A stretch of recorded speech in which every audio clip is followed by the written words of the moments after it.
அமிர்தீஸ்வரியே நமக. ஓம் நம சிவயா. நாம இன்னைக்கு ஸ்ரீ குரு கீதை புத்தகத்துல முதல் அத்தியாயத்துல 44வது ஸ்லோகம் பார்க்க போறோம். அதுக்கு முன்னாடி நேற்று என்ன பார்த்தோம்னு சொல்லிட்டு ஒரு ரீகால் பண்ணிட்டு வந்துடலாமா? நேற்று என்ன பார்த்தோம்?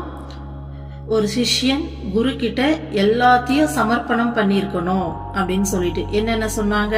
பிரம்மச்சரியம், கிருஹஸ்தம், ஜாதி, வளர்ந்து வரும் புகழ்னு சொல்லிட்டு தனக்கான எல்லா விஷயங்களையும் குரு கிட்ட சமர்ப்பணம் பண்ணிருக்கணும். குருவே சரணம்னு சொல்லி இருக்கணும்னு சொல்லி பார்த்தோமா? அடுத்தது இப்போ வெளியில இருக்க என்ன சொல்றது, வெளி உலக விஷயங்களை மட்டும் இல்லாம தன்னுடைய சிந்தனைகளையும் துறக்கணும் அப்படின்னு சொல்லியிருந்தாங்களா? சோ எந்த நேரமும் குருவை பத்தி மட்டும்தான் சிந்திக்கணும்.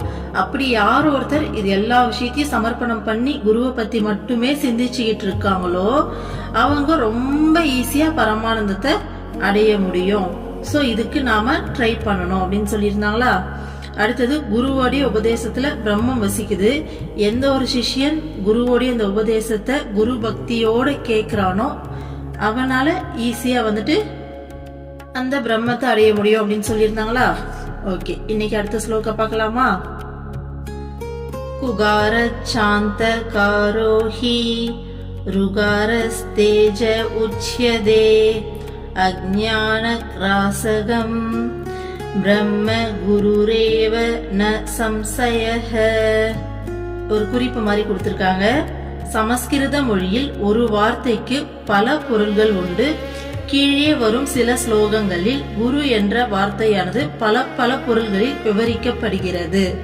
ஓகேங்களா?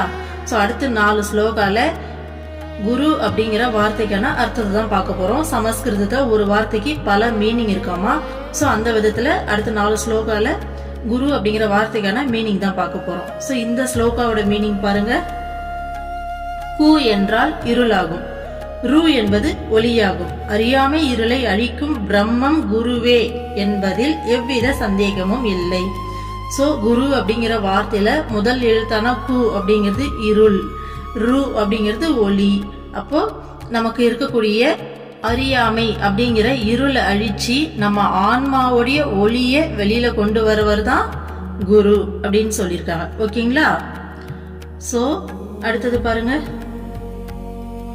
குகாரோ பவரோக ஸ்யாத் ருகாரஸ்தன்னிரோதக்ருத் பவரோக ஹரத்வாச்ச குருரித்ய பிதியதே. கு என்பது பிறவி பிணியையும், ரு என்பது அந்நோயை நீக்கும் ஆத்ம ஞான வடிவிலான மருந்தையும் குறிக்கிறது. ஆகவே பிறவி பிணியிலிருந்து விடுவிக்கும் மகானை குரு என்கிறோம். ஓகேங்களா? பாருங்க, இந்த ஸ்லோகாவோட மீனிங். கு அப்படின்னா பிறவி பிணிய சொல்லுதாமா. ரு அப்படிங்கிறது அந்த பிணினா என்ன, நோய் தானே. சோ அந்த பிறவி நோயை நீக்கக்கூடிய ஆத்ம ஞான வடிவிலான மருந்து அப்படின்னு சொல்லிட்டு சொல்றாங்க. ஓகேங்களா? ஆகவே குரு அப்படிங்கிற வார்த்தையோட அர்த்தம் என்ன? பிறவி பிணியிலிருந்து விடுவிக்கும் மகான், அவங்களதான் குருன்னு சொல்றோம். ஓகேங்களா? ஏன்னா குருன்றது அந்நோயை நீக்கும் ஆத்ம ஞான வடிவிலான மருந்துன்னு சொன்னாங்க. ஆத்ம ஞான வடிவம் அப்படிங்கிறவங்க மகான் குரு. அப்ப பிறவி பிணியிலிருந்து விடுவிக்க கூடிய மகான தான் குருன்னு சொல்றோம் அப்படின்னு சொல்றாங்க. ஓகேங்களா? சோ குருன்ற வார்த்தைக்கு இந்த மாதிரி ஒரு அர்த்தமும் இருக்கு. ஓகேங்களா? இதோடைய கிளியர் எக்ஸ்பிளனேஷனா இதுக்கு முன்னாடி வீடியோஸ்ல நம்ம நிறைய கொடுத்துருக்கோம். சரிங்களா? அதனால நானு இதை ஷார்ட்டா இதுல என்ன சொல்லிருக்காங்களோ அதை மட்டும் சொல்லிட்டு மூவ் ஆகுறேன். அடுத்த ஸ்லோகா பாருங்க.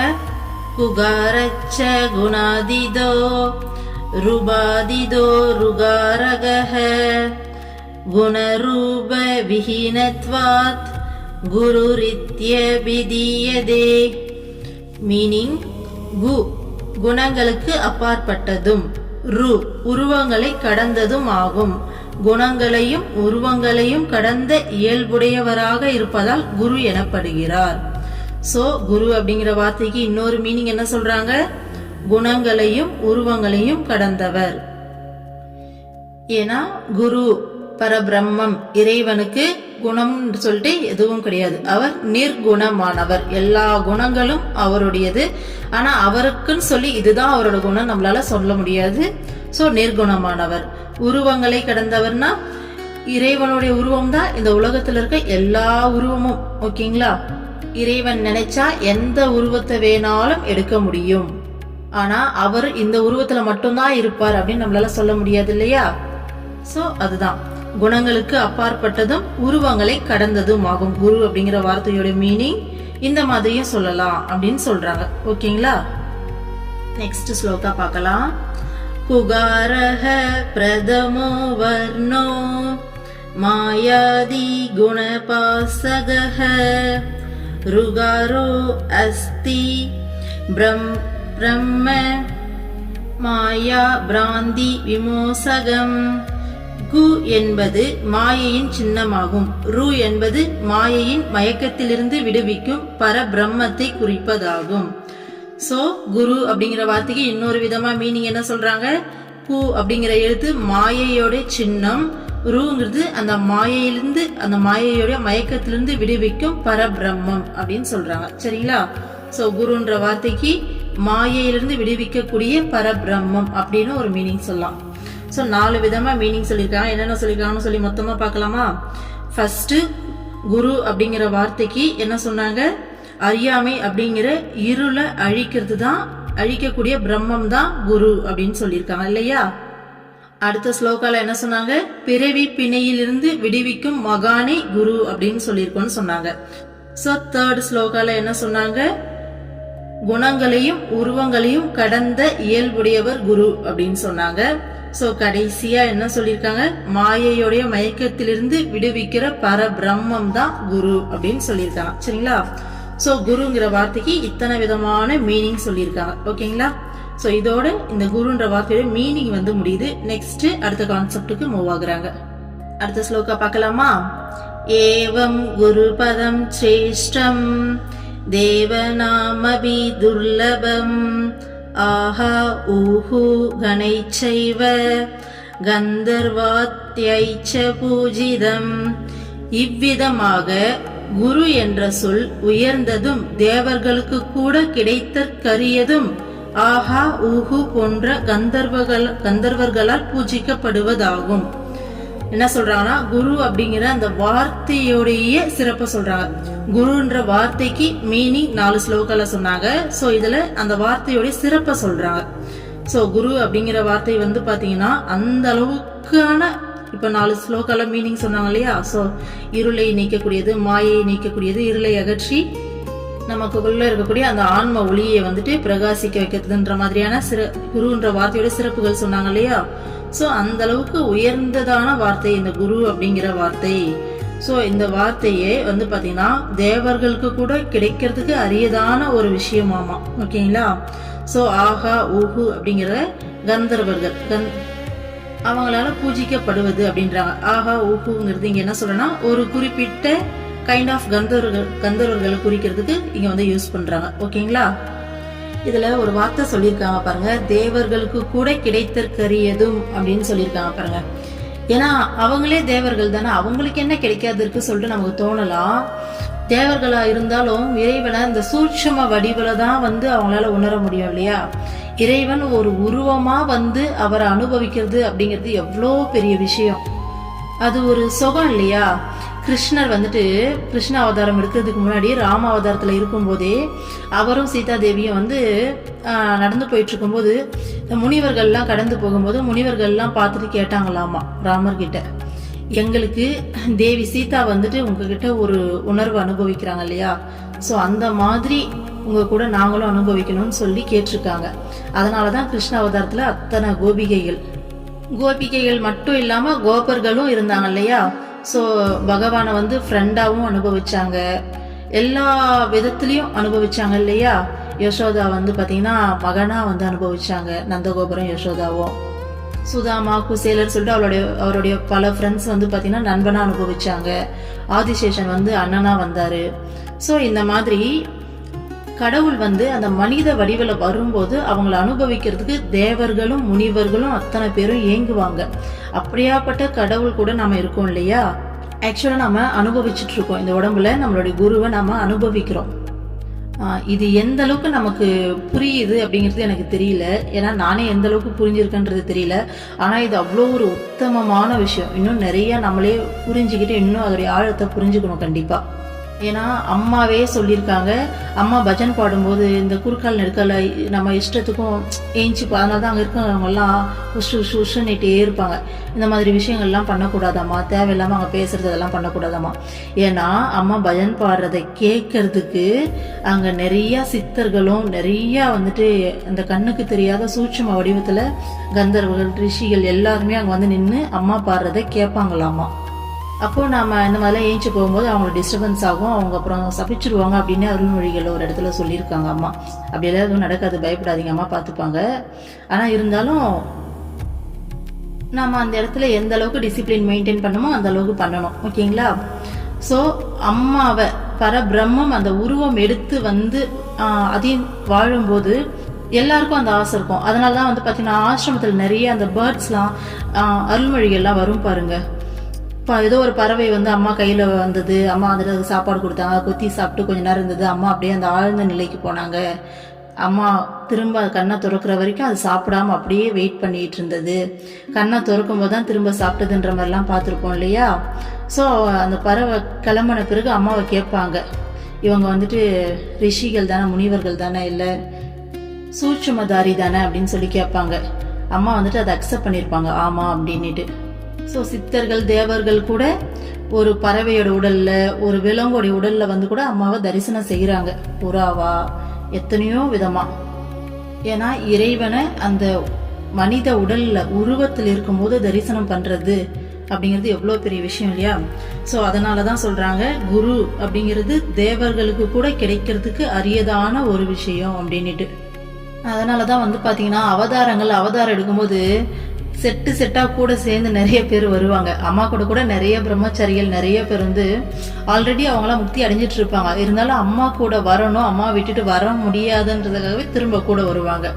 ஸோ எல்லா அவதாரத்துலையும் இது நடக்கும்.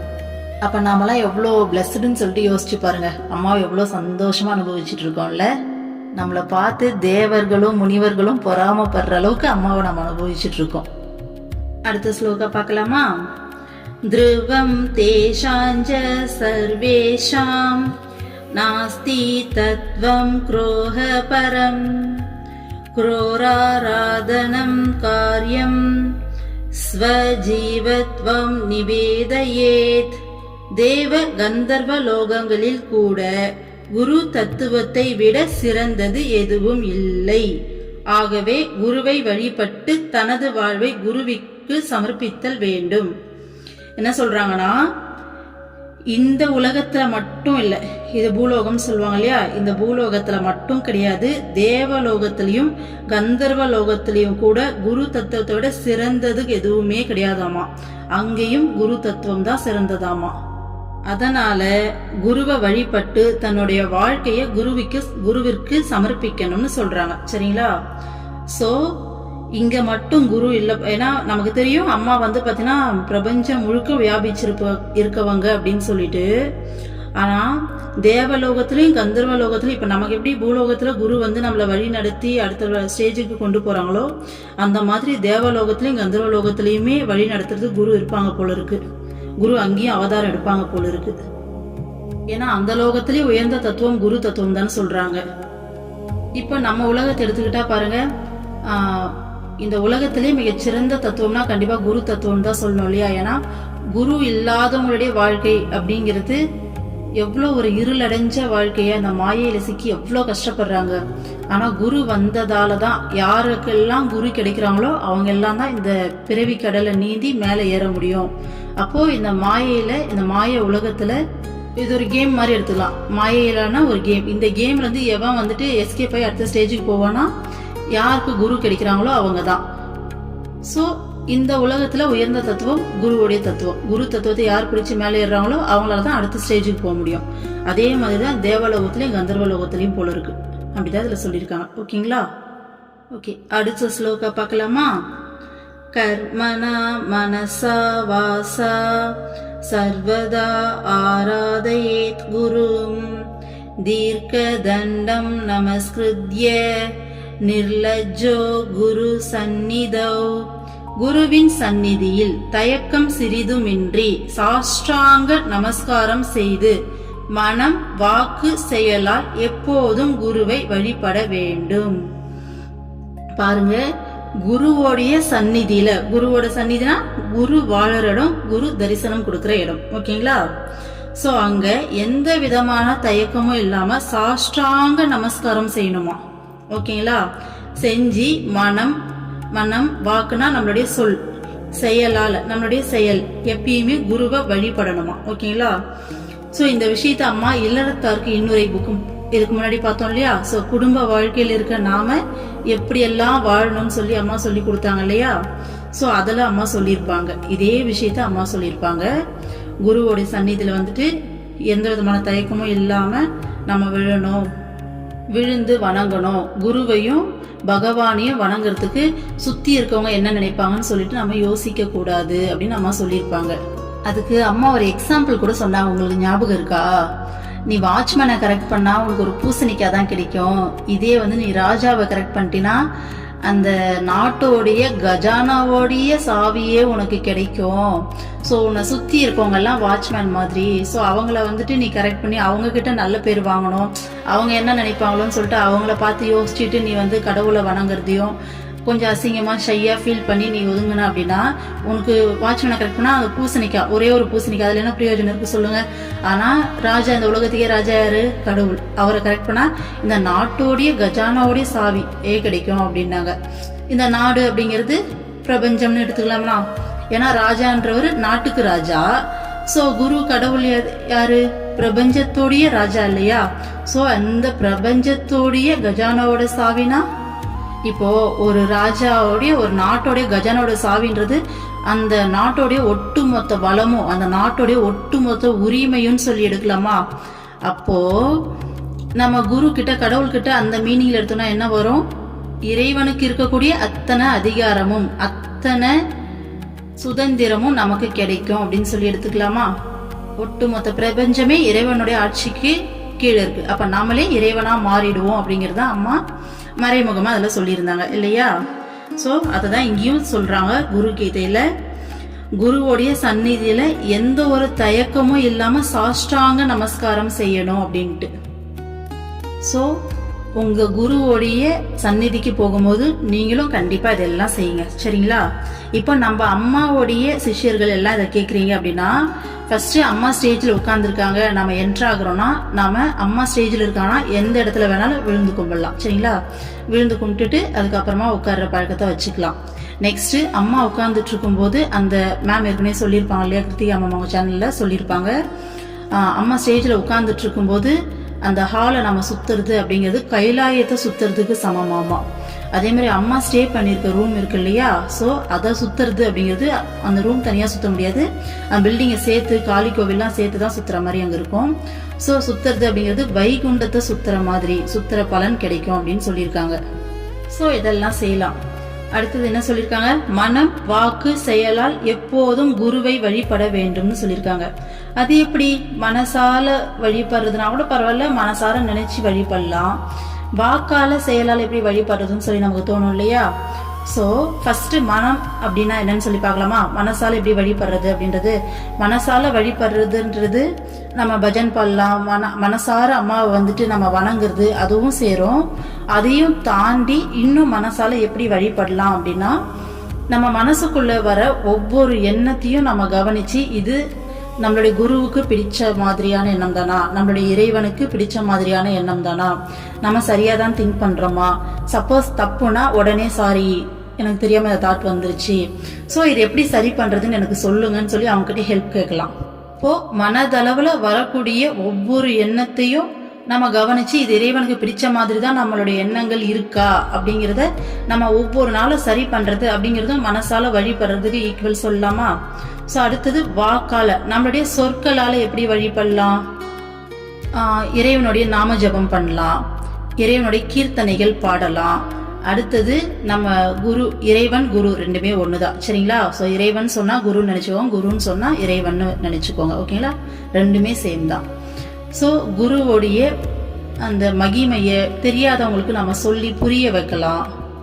அடுத்தது நம்ம மற்றவங்களுடைய மனசை தேவையில்லாம கஷ்டப்படுத்துற மாதிரியான வார்த்தைகள் பேசுறத அவாய்ட் பண்ணலாம், ஓகேங்களா. ஏன்னா இப்ப நம்ம வெளியில போறோம்னா அம்மா பிள்ளை அப்படின்றத நம்ம ஓரளவுக்கு காப்பாத்திக்கிறதுக்கு முயற்சி பண்ணணும் இல்லையா? ஏன்னா நம்மளோட நடத்திய பார்த்து என்ன அம்மாவோட போது வருது, ஆனா ஒன்னும் திருந்தின மாதிரி இல்லையே, எப்படி இருக்கே அப்படின்ற மாதிரி நம்மள ஒருத்தர் யோசிச்சிடக்கூடாது. ஸோ எனக்கு இந்த விஷயத்துல அதிகமா பயம் வரும். வெளில போனா ஃபர்ஸ்ட் நம்ம அம்மா பிள்ளையா இருக்கணும், எந்த விதத்துலயும் அம்மாவுக்கு கெட்ட பேர் வாங்கி தந்துடக்கூடாது சொல்லிட்டு எனக்கு மைண்டு ஒரு ஓரம் சொல்லிக்கிட்டே இருக்கும். நான் எதுக்கு அடங்குறனோ இல்லையோ இந்த ஒரு வார்த்தைக்கு அடங்கிடுவேன். ஸோ அதுவும் சொல்லால நம்ம குருவை வழிபடுறதுக்கு ஈக்குவலா. ஸோ நம்மளுடைய சொற்கள் ரொம்ப சரியானதா, பிரயோஜனப்படுறதா, தேவையில்லாம அன்னெசரியா பேசுறத அவாய்ட் பண்றது கூட சொல்லால வழிபடுறதுக்கு ஈக்குவல் தான். சரிங்களா? ஸோ நம்மளுடைய வாயிலிருந்து வரக்கூடிய ஒவ்வொரு சொல்லும் குருவுக்கு பிடிச்சமானதா இருக்கக்கூடிய விதத்துல நம்மள நாம மாத்திக்கணும். ஸோ அதுவும் சொல்லால வழிபடுறதுன்னு சொல்லலாமா? அடுத்தது செயலால எப்படி குருவை வழிபடலாம்? செயலாலன்னு சொல்லி டைரக்டா நம்ம எடுத்தோம்னா நம்ம வீட்டில் வந்துட்டு குருவோடைய உருவப்படத்தை வச்சு, ஸோ அந்த உருவப்படத்துக்கு நாம வழிபாடு செய்யறது, பூக்கட்டி போடுறது, பூஜை பண்றது, இதெல்லாம் சொல்லலாமா? ஸோ இதையும் தாண்டி வேற எப்படி வழிபடலாம்? நம்ம வாழ்க்கையில நம்ம செய்யக்கூடிய ஒவ்வொரு செயலும், ஒரு செயல் விடாம ஒவ்வொரு செயலையும் நம்ம வாட்ச் பண்ணணும்.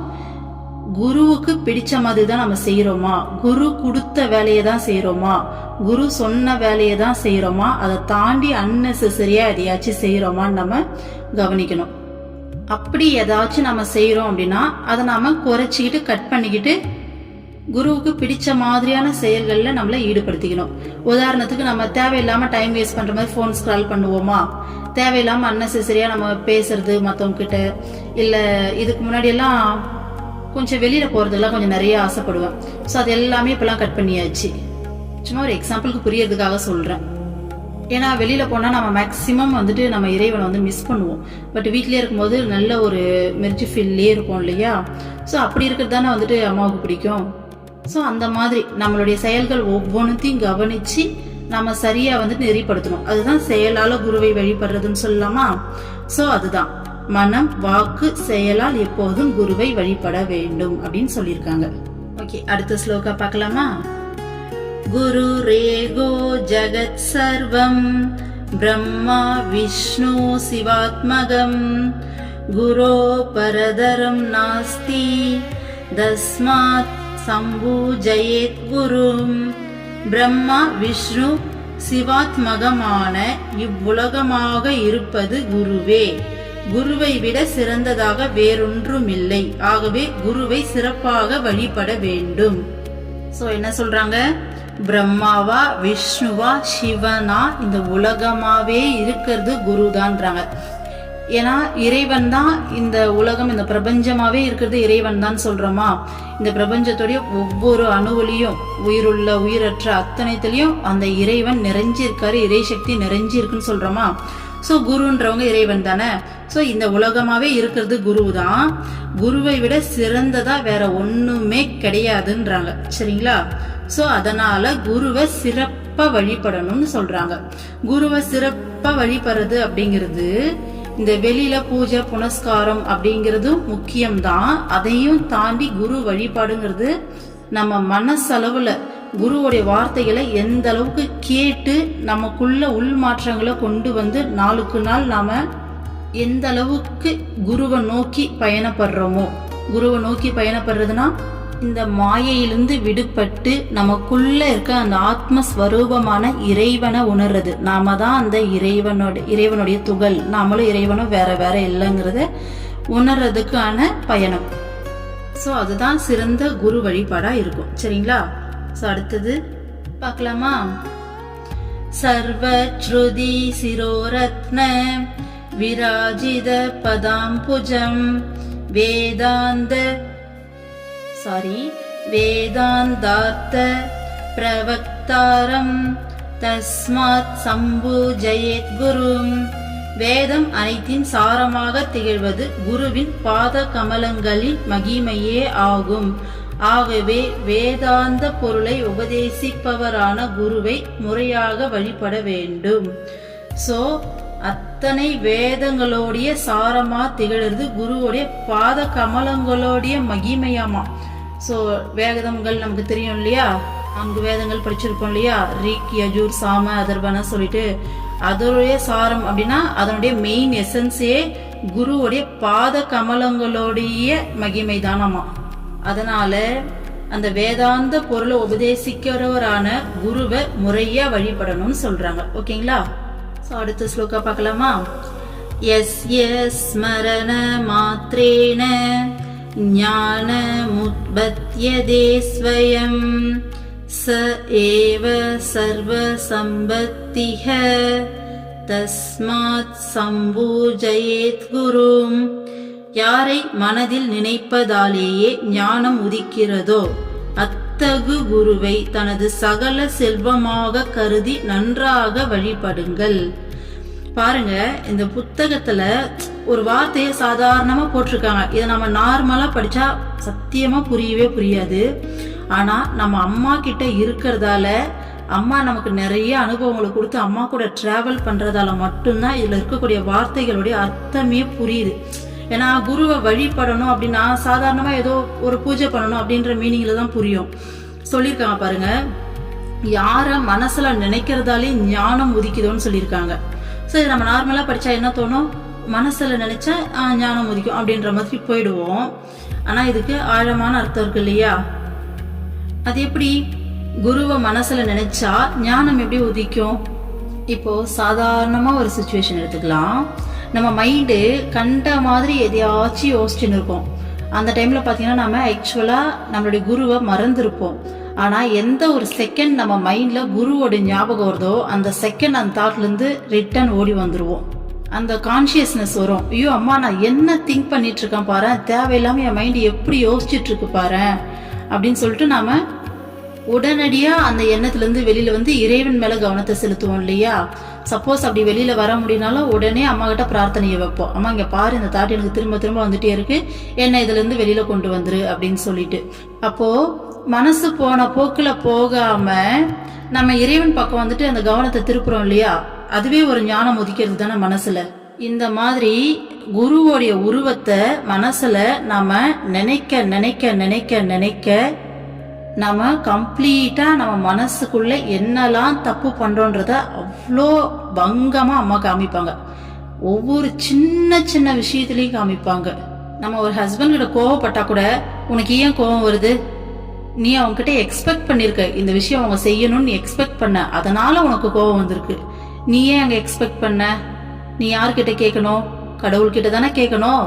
நீ கடவுள்கிட்ட கேட்காம அவங்க உனக்கு அதை செஞ்சு தரணும்னு சொல்லி நீ நினைச்சதே தப்பு. ஸோ நினைச்சு எக்ஸ்பெக்ட் பண்ணது மட்டும் இல்லாம அவங்க கிட்ட போய் கோவரையா பட்டு இவ்வளோ நேரத்தை வேஸ்ட் பண்ணிட்டு இருக்கியான்னு கேட்பாங்க. இப்போ இந்த மாதிரி சின்ன சின்ன சின்ன விஷயத்தையும் அம்மா அப்படி வாட்ச் பண்ணி நமக்கு சொல்லுவாங்க. அதுக்கு நாம எந்த நேரமும் அந்த குருவோடைய நினைவுல இருக்கணும், மனசுல நினைக்கணும். நினைச்சாதான் அவங்களால இந்த மாதிரி கைட் பண்ண முடியும். இது இந்த மாதிரி சாதாரணமா சின்ன சின்ன விஷயத்துல இருந்து பெரிய விஷயம் வரைக்கும் குருவை மனசுல நினைக்கிறதுல அவ்வளோ பலன் இருக்கு. இப்போ சாதாரணமா ஒரு விஷயம் சொல்றேன் பாருங்களேன். கொஞ்ச நாளைக்கு முன்னாடி வரைக்கும் அம்மா கிட்ட வரதுக்கு முன்னாடியெல்லாம் எப்பயாச்சும் ஒரு டைம் ரொம்ப ரேரா நான் வந்து மெடிடேஷன்ல உட்காருவேன். ஓகேங்களா? அப்படி உட்கார்ந்தாலுமே எனக்கு அந்த மெடிடேஷன் வந்துட்டு அந்த கை கூடுன்னு சொல்லுவாங்க இல்லையா, அந்த மாதிரி வரும். அப்படி உட்காரும்போது நான் கஷ்டப்பட்டு உட்கார்ந்து ட்ரை பண்ணி இந்த ஏதோ ஒரு எனர்ஜி வந்துட்டு ஏறும் இல்லையா, அது குண்டலினி சக்தி, அது என்னன்னு கூட எனக்கு தெரியல. ஆனால் அந்த எனர்ஜி வந்து எனக்கு ஏறி இருக்கு. எது வரைக்கும்னா அந்த ஹார்ட் சக்ரா வரைக்கும் வந்து ஏறி இருக்கு. அது வரைக்கும் அது ஏறுறதுக்கே நான் ரொம்ப கஷ்டப்பட்டு ட்ரை பண்ணி ஏற்றுவேன். ஓகேங்களா? ஆனால் ஒரு நாள் மெடிடேஷனில் உட்காந்து அம்மாவை நினச்சேன். நான் ட்ரையே பண்ணல. ஏன்னா எனக்கு தெரியும்ல, என்னோட முயற்சியால் அந்த எனர்ஜி மேலே கொண்டு வரதுக்கும் அது தானாக வர்றதுக்கும் அப்படிங்கிறது. ஸோ என்னுடைய எந்த ஒரு முயற்சியுமே இல்லாமல் அந்த எனர்ஜி தலைக்கே ஏறிடுச்சு. தலைக்கு ஏறினது மட்டும் இல்லாமல் ரொம்ப நேரமாக தலையில இருக்குது. ஏன்னா ஏறினால டக்குன்னு இறங்கிடும். அங்கே நிறுத்துறதுங்கிறது சாதாரண விஷயம் கிடையாது. ரொம்ப நேரமாக தலையிலே அப்படியே எனர்ஜி நிற்குது. நானும் மெடிடேஷன் வந்து வெளில வராமல் 1 மணி நேரத்துக்கு மேலே உட்காந்துருக்கேன். அதுவும் அப்படியே நிற்கிது. இதை வந்துட்டு எவ்வளோ பெரிய விஷயம். இந்த விஷயத்துக்கு உட்காந்து வருஷ கணக்கில் தியானம் பண்ணுவாங்க, மெடிடேஷன் பண்ணுவாங்க. பண்ணாதான் இது நடக்கும். இது எனக்கு நடந்ததுன்னு சொன்னால் கூட யாரும் நம்ப மாட்டேன்றாங்க. அது எப்படி, நாங்களாம் இவ்வளோ நாளாக மெடிடேஷன் பண்ணுறோம், அது எப்படி உனக்கு எடுத்த உடனே நடக்கும் அப்படின்றாங்க. ஸோ இதுதான் குருவை நினைக்கிறதுடைய பவர். ஏன்னா அன்னைக்கு நான் கம்ப்ளீட்டாக அம்மாவை தான் மனசுக்குள்ளே நினச்சி அம்மாவை தான் கூப்பிட்டுக்கிட்டே நான் வந்து பண்ணிகிட்ருக்கேன். ஆனால் அதுக்கப்புறம் அதெல்லாம் விட்டாச்சுன்னு வச்சுக்கோங்களேன். அம்மா சொல்லிட்டா, உனக்கு வந்து பிரேம பக்தி தான், நான் உள்ளே கொண்டு வரதுக்காக உனக்கு அதெல்லாம் பண்ணேன், நீ இனிமே அந்த வழியில் எதையும் ட்ரை பண்ண வேணாம், அழகாக பிரேம பக்தி பண்ணுன்னு சொல்லிட்டா. அதனால் அதெல்லாம் கம்ப்ளீட்டாக விட்டாச்சு. இருந்தாலும் சொல்கிறேன், குருவை நினைக்கிறதோடைய அந்த பலன் சொல்கிறேன். எவ்வளோ பெரிய விஷயத்த சாதாரணமாக என்ன சொல்கிறது, ஒரு செகண்ட் அப்படி சிட்டிக்கு போடுற நேரத்தில் அம்மா நடத்தி காமிக்கிறா பாருங்க. நமக்கு முக்தி கொடுக்கறது அப்படிங்கிறதே அம்மாக்கு, நமக்கு தரிசனத்தப்ப சாக்லேட் கொடுக்குறா இல்லையா, ஒரு முத்தம் கொடுக்குறா இல்லையா, அந்த மாதிரி அவ்வளோ ஒரு ஈஸியான விஷயம்தான் அம்மாவுக்கு.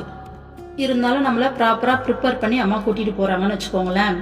ஸோ குருவை மனசில் நினைக்கிறதால ஏற்படக்கூடிய பலனுக்காக சொல்லியிருக்காங்க இல்லையா, யாரை மனசில் நினைக்கிறதால ஞானம் உதிக்கிறதோ அப்படின்னு சொல்லிட்டு ஒரு வார்த்தை சொல்லியிருக்காங்க இல்லையா.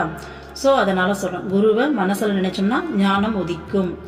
ஸோ அந்த மாதிரியான குருவை, அத்தகைய சிறப்புடைய குருவை தன்னுடைய சகல செல்வமாக கருதி நன்றாக வழிபடுங்கள். சகல செல்வம்னா நம்மளுடைய ஒட்டுமொத்த செல்வமும் குரு தான். செல்வம் அப்படிங்கிறத 16 வகையா சொல்லுவாங்களா, பொருட்செல்வம், அருட்செல்வம், மக்கள் செல்வம், இது அதுன்னு சொல்லிட்டு தனம் தானியம் நிறைய சொல்லுவாங்க இல்லையா. ஸோ அத்தனை செல்வமாகவும் நாம குருவை தான் நினைக்கணும். மீனிங் தட் என்ன, குருவை விட சிறந்தது ஒரு விஷயம் நம்ம மைண்டுக்கு வேற எதுவுமே இல்லை அப்படிங்கிற மென்டாலிட்டிக்கு நம்ம வரணும். என் லைஃப்ல குருவை விட முக்கியம் வேற எதுவுமே கிடையாது. ஏன்னா மனுஷ வாழ்க்கை ஃபுல்லா இந்த செல்வங்களை நோக்கி தான் நம்ம ஓடிக்கிட்டு இருந்தோம் இவ்வளோ நாளா. ஸோ அதனாலதான் செல்வங்களை வந்துட்டு கம்பேர் பண்ணியிருக்காங்க. தன்னுடைய சகல செல்வம், எல்லா செல்வமாவும் குருவை வந்துட்டு நினைக்கணும். ஸோ நம்ம வாழ்க்கை முழுக்க முழுக்க முழுக்க எனக்கு எல்லாமே குரு தான், எல்லாமே குரு தான். குருவை தாண்டி வேற எதுவுமே கிடையாது, குரு மட்டும்தான். இங்க நான் அப்படிங்கிறது ஒண்ணு கிடையாது, எனக்குள்ள இருந்து செயல்படுறது குரு தான். ஸோ இவ்வளோ நாளா என்னை பெத்து வளர்த்தது எங்க அப்பா அம்மா வழியா என்னோட குரு தான்.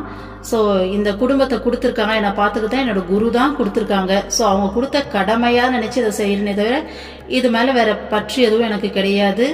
இங்க எதுவுமே என்னோடது கிடையாது, எல்லாமே இறைவனுடையது, என்னுடைய குருவோடது தான் இங்க எல்லாமே.